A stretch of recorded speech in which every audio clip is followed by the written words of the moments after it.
වඩා වෙනස් වෙනවා. පොඩක් වැඩි වෙනවා වාහනේ යනකොට. මුලියක් වෙනකොට පොඩ වැඩි වෙනවා.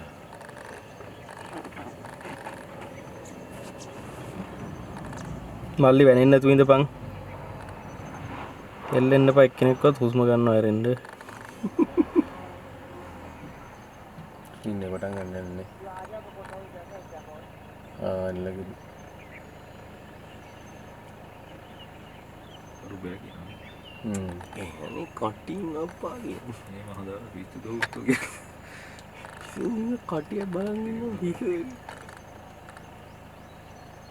පිස්සුද නරියෝ. මම කවුරුද කියන්නේ කැලේ දිගේ නරියනෝ.